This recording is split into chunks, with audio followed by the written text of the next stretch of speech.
Game left. What's on your mind right now? You know, I'm not really sure. I mean, I feel really excited. And, you know, very happy, and looking forward to lacing them up one more time.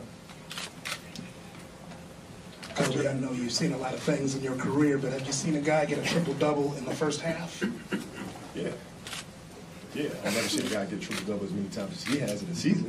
That's pretty outrageous. You know, what he's been able to do all year long. It seems to fly underneath the radar because of the stuff going on there in Golden State and what they're doing as a team. But he's having a historical season himself, and he's probably the most athletic player I've ever played against. Playing against Kevin and Russell last time, you feel like you're leaving the league in good hands now with these two? No question about it. I think the league is filled with young, talented players, competitive players that really love the game and care about the game. No doubt about it. How many similarities do you see between you and Russell Westbrook? A ton. I mean, I didn't smile much on the court either. So but he plays the game with such an energy and such an aggressiveness. I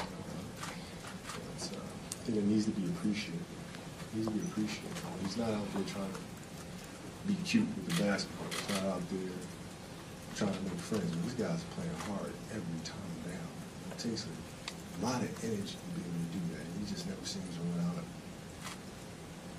How did it feel to get the loudest ovation, cheer of the night, a visitor, if you will? And then were you tempted to come back in with the crowd chanting? I was, but I can't. I couldn't move, man. Like, I played the first quarter. I tried to give it all I had, and then sitting down the second quarter, and I tried to loosen up the locker room coming out for the second half. I couldn't move well at all. So that and the fact that we were losing by 40, I would have loved to play against KD and chase Russell around a little bit more, but still appreciative of the fans' reaction. You knew this season was going to be an emotional one, but now coming to the end of the farewell tour, were there any unexpected emotions along the way? Tough to say. I mean, we'll see Wednesday. So far, I've been pretty cool about everything. Very thankful about everything. Been very happy about everything. It hasn't really hit me yet. So we'll see if he does. In a 20-year career, what would you say is your greatest accomplishment?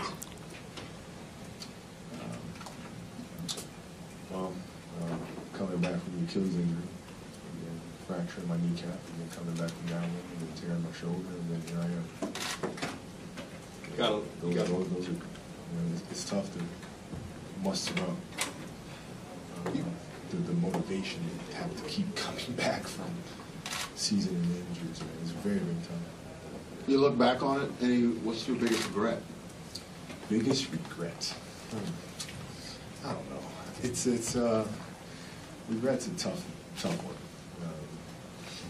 Inevitably, you're bound to have regrets no matter what decisions you make. So, if I'm able to go back and change things that I'm regretful for, I'd be sitting here today being regretful about something else. And so that's a long-winded way of saying things are the way they are for a reason, and that's gotten me here to this point today. You, Cody, your earlier point about having to muster up the motivation after every injury, what sort of things do you find that help you be willing to go through it yet again? What I did was ask myself, do I want to come back from this? And if the answer is yes, then I focus on that being the end goal, and then I focus on the day-to-day activities. And that's a very hard thing to do because it's easy to look, at the process, the length that it takes to recover, and you get very discouraged from that. The hard part is concentrating on what you're doing in that moment, and it takes a lot of concentration to be able to do that step by step. That's the key.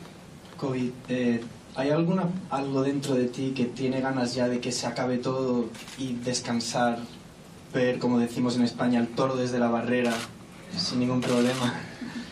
No, Estoy esperando el momento que me puedo descansar un poquito, ir a la playa.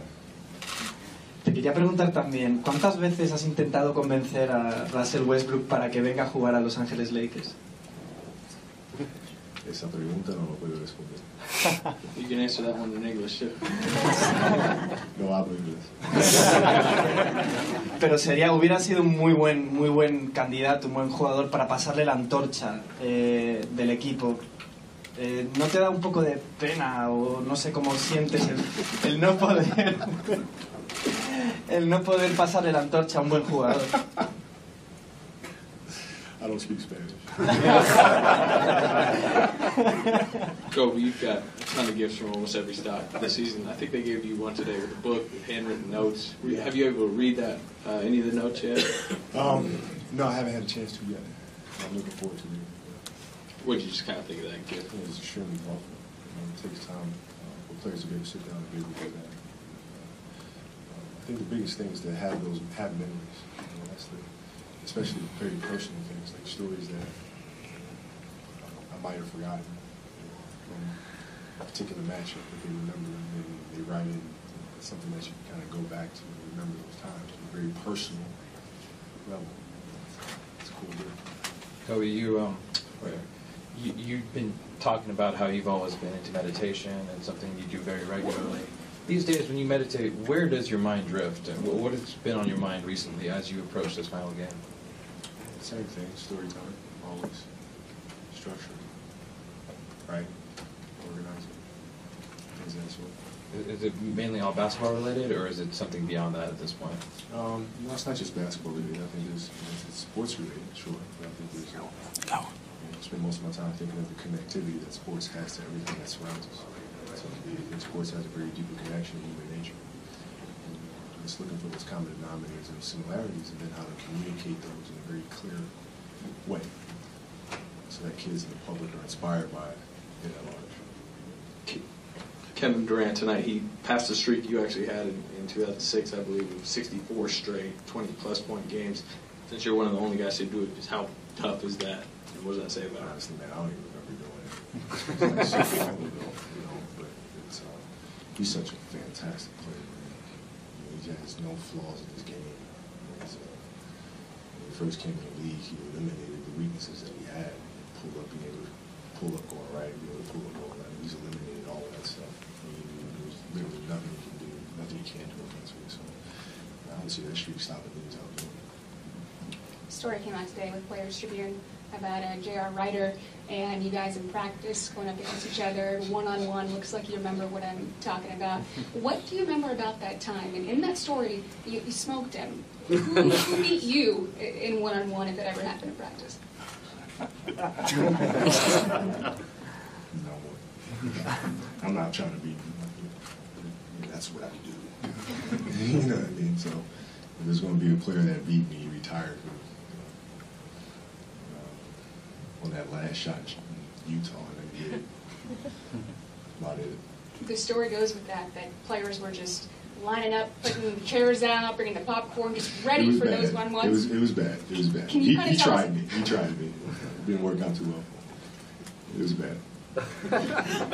It was. You ever? More questions, please? You ever think about, you see all the talent now. Do you ever think about, actually playing, like telling them basically, hey, look, if you would have played me back in the day, you wouldn't be doing what you're doing right now? It seemed like, no? I think that's just it's pointless trash talk. There's nothing that can improve from that sort of stuff. I mean, it's more like helping this generation be better. There's nothing to be gained from that. So, Kobe's pretty stellar career, 20 years. How much more does it mean that you get to do it in a Laker uniform? It means everything. I grew up a diehard Laker fan. And so it's like a dream come true for a kid to grow up, play for his favorite team. Played for 20 years, his entire career. I've seen the city grow. I've seen the city develop, and vice versa. So there's no place I've been in my career. Thank you.